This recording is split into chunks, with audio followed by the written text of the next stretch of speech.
Você já reparou no que acontece dentro de você quando o assunto é política? Não estou falando de ideologias, partidos ou candidatos. Estou falando daquele calor que sobe no peito, da urgência de ter razão, da vontade quase incontrolável de responder um comentário, de desmascarar alguém, de provar que você está do lado certo da história. É nesse instante que a mente assume o controle e o ego entra em cena como se fosse um guerreiro pronto para a batalha. Só que essa batalha raramente é pelo bem comum. Ela é, na maioria das vezes, pelo fortalecimento de uma identidade, uma narrativa pessoal que diz: eu sou o lúcido, o consciente, o que enxerga a verdade. Enquanto o outro, claro, é o cego, o alienado ou o manipulável. Eckhart Tolle nos alerta: o problema não é a política em si. O problema é como a mente se apega a ela, como ela transforma discussões legítimas em combustíveis para o ego, como ela transforma a preocupação em vício, justiça em superioridade moral e informação em gatilho para a indignação crônica. Quantas vezes você já percebeu que depois de um mergulho em debates acalorados, saiu de lá mais cansado do que informado, mais tenso do que transformado, mais dividido do que conectado? É porque muitas vezes não é a consciência que está envolvida. É o ego se alimentando de conflito, de polaridade, de drama. A mente adora discutir política porque isso lhe dá estrutura, lhe dá o que pensar, o que defender, o que atacar. Mas o preço disso é sutil e profundo. Você se desconecta do agora, você sai do corpo, você se perde em narrativas que nunca se completam. Este não é um convite à alienação, mas sim à presença. Porque só com presença é possível contribuir com lucidez, sem se contaminar, sem virar mais um peão no jogo emocional do inconsciente coletivo. E talvez, só talvez, o verdadeiro ato político comece no silêncio interior, no espaço entre um pensamento e outro, na coragem de não reagir, mas sim de observar e escolher conscientemente. Você já percebeu como a política, só de ser mencionada, pode alterar seu estado físico, emocional e mental em poucos segundos? Uma frase mal colocada, um post no feed, uma opinião contrária à sua, e pronto, algo acende dentro de você. Não é apenas discordância, é um incêndio emocional. O coração dispara, o maxilar trava, o corpo se prepara para uma guerra que acontece dentro de uma tela, dentro da mente. Você respira fundo, mas já foi fisgado. Sua atenção está completamente capturada. O ego assume o volante e o piloto automático é a indignação. Mas o que realmente está acontecendo aqui? É sobre política ou sobre a necessidade do ego de estar certo? Sobre justiça social ou sobre o prazer inconsciente de se sentir superior ao outro lado? É aí que mora o ponto cego. A mente adora uma narrativa onde existe um vilão, um herói e uma missão a cumprir. E nesse enredo, você sempre é o personagem lúcido que enxerga o que os outros não veem. Mas a verdade é que o jogo emocional da política contamina mais do que esclarece. E quando você entra nele sem consciência, você não está se informando, está se informando. A raiva passa a ser confundida com coragem, o ódio com engajamento e a tensão crônica com senso de propósito. Mas isso tem um custo, O corpo sente, a mente exaure e a alma se desconecta. A tensão nos ombros que você acha que é só estresse do dia pode ser o peso de carregar o mundo nas costas, como se fosse sua missão consertar tudo. Mas será que é mesmo? Será que é seu papel absorver tanta toxicidade em nome de uma causa que talvez só esteja alimentando mais ego do que compaixão? Eckhart Tolle nos lembra: não é a política o problema, é o apego mental que criamos em torno dela. É o vício em se sentir certo, em se indignar, em se posicionar contra, mesmo que isso nos afaste da única coisa que realmente temos, o agora. Você pode se importar com o mundo sem ser devorado por ele. Pode agir sem reagir. Pode contribuir sem se contaminar. Mas para isso é preciso uma pausa, um espaço entre o estímulo e a resposta, onde nasce a lucidez e morre o drama. E talvez, só talvez, é nessa pausa que o verdadeiro poder reside. Não o poder de vencer debates, mas o de não ser vencido por eles. Deixei um link abaixo nos comentários para você conhecer um guia inspirado em Eckhart Tolle. Um e-book com 30 jeitos para o silêncio interior. São 30 jeitos diferentes para você aplicar um por dia durante 30 dias e praticar a silenciar sua mente. Confira. Pare e pense por um instante. Por que será que discutir política é tão viciante? Por que certos assuntos fazem a mente brilhar de excitação, o corpo se preparar para o ataque e a língua coçar para dar aquela última opinião? Não é apenas sobre ideias, é sobre identidade. Eckhart Tolle nos convida a enxergar o que está por trás desse impulso. Ele revela algo desconfortável, mas libertador. O ego se alimenta do conflito. E poucas arenas oferecem tanto alimento quanto a política. A mente se infla ao debater escândalos, corrupção, economia, porque ali ela se sente importante. É como se cada argumento fosse um tijolo na construção de um eu superior, mais consciente, mais informado, mais moral. E o outro lado, sempre ignorante, cego, equivocado.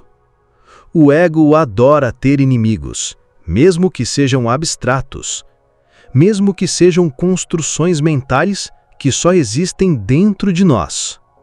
O mais sutil e mais perigoso é que, enquanto apontamos o dedo para o mundo, esquecemos de olhar para dentro. Enquanto criticamos o caos lá fora, ignoramos o caos interno.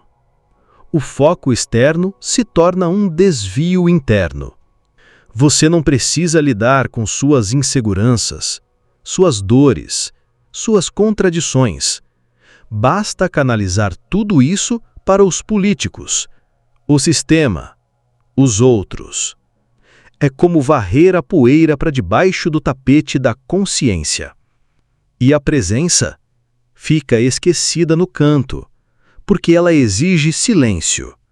E o ego detesta o silêncio. Afinal, no silêncio não há inimigos, não há manchetes, não há público para sua opinião brilhante. Só existe você, com tudo o que ainda não foi olhado. Tolle nos alerta: enquanto estivermos presos no jogo do certo e errado, do lado A contra o lado B, do bem contra o mal, seguiremos dormindo acordados. O despertar não acontece em meio aos gritos, mas no espaço entre eles, na pausa que revela que não precisamos de conflito para existir, na percepção de que o verdadeiro poder não está em vencer debates, mas em sair do campo de batalha. E talvez a política que mais transforma o mundo comece no silêncio de quem ousa olhar para dentro. Você já parou para se perguntar por que tanta gente é viciada em política mesmo sem perceber? Não é só uma questão de opinião ou engajamento. É emocional, quase físico. Tem gente que acorda com a timeline cheia de escândalos, passa o dia comentando indignado e vai dormir com a mente fervendo de argumentos que ninguém pediu para ouvir. A política, quando guiada pela inconsciência, vira um tipo sofisticado de distração. Elegante, socialmente aceita, até admirada em certos círculos. Mas ainda assim, uma distração. Uma forma sutil de evitar o que realmente importa: o silêncio interior. Porque o silêncio incomoda. O silêncio exige presença. E a mente egóica odeia isso. Ela quer barulho, quer debate, quer polêmica. Ela quer ter razão, mesmo que custe a sua paz. Quantas vezes você saiu de uma conversa sobre política com o coração em paz, a respiração fluida e o corpo leve? Pouquíssimas, se é que alguma. A maioria sai com os ombros tensos, o maxilar travado, a cabeça cheia de frases não ditas ou ditas demais. Por quê? Porque nesses debates não se busca clareza, se busca vencer. A mente política, regida pelo ego, não quer ouvir. Ela quer reagir. Não quer aprender. Quer convencer. Ela se move como um jogador de xadrez, sempre pensando 3 lances à frente, sempre com uma estratégia para derrubar o outro lado. E nesse jogo, perde-se algo precioso. Perde-se o agora. Perde-se a possibilidade de estar inteiro, presente, lúcido. Porque o ego vive de passado, do que deu errado, e de futuro, do que precisa ser combatido, vencido, corrigido. É um ciclo de tensão sem fim, um looping emocional que parece engajamento, mas é prisão. Parece consciência, mas é reação. Parece serviço ao coletivo, mas muitas vezes é só alimento para o ego. Isso não quer dizer que política não importa. Claro que importa. Mas existe um abismo entre se importar e se intoxicar, entre agir com presença e reagir com fúria. A política pode ser uma ponte ou uma armadilha. Depende de quem está caminhando sobre ela. Depende do nível de consciência que se leva ao debate. Porque, no fim das contas, a transformação verdadeira não começa no Congresso, começa no silêncio, onde nenhum ego grita e nenhuma mente precisa vencer para se sentir viva. No fim das contas, o que transforma o mundo não é a sua capacidade de vencer um debate, é a sua habilidade de permanecer presente enquanto tudo ao redor grita por atenção. Não é o peso das suas opiniões que cura, é a leveza da sua consciência. Eckhart Tolle não está dizendo para você se calar diante da injustiça, mas para não deixar que a injustiça se torne o seu alimento diário. Porque há uma diferença colossal entre agir com lucidez e reagir com raiva disfarçada de justiça. O mundo não precisa de mais vozes gritando, "Eu tenho razão". Ele precisa de presenças silenciosas que enxergam com clareza, que não são arrastadas pelo ódio, nem seduzidas pelo caos. Gente que limpa primeiro o próprio campo interno, antes de tentar consertar o mundo externo. E sim, você pode participar da vida política, pode votar, se posicionar, propor soluções. Mas faça isso sem se perder de si, porque o apego identitário à política não é engajamento, é prisão. E toda prisão mental, mais cedo ou mais tarde, adoece. Vivemos em uma era de hiperconectividade e hiperindignação, mas também é uma era com um chamado profundo à presença. O convite não é para se isolar, é para se observar, porque quem está inteiro age melhor, fala menos e acerta mais. Talvez a maior revolução que você possa fazer não seja mudar o mundo, mas se tornar alguém que o mundo não consegue corromper. Alguém que não se confunde com o ruído coletivo. Alguém que reconhece que a mudança verdadeira não começa no governo, começa no ser. E o ser só pode florescer quando o ego se cala, quando a mente baixa as armas e a consciência, enfim, respira. Compartilhe esse vídeo com alguém que você acha que também precisa ouvir essa mensagem. Se inscreva no canal se ainda não for inscrito e junte-se à nossa comunidade. Comente sua história. Às vezes, ela pode ajudar muitos que estão passando pelo mesmo que você.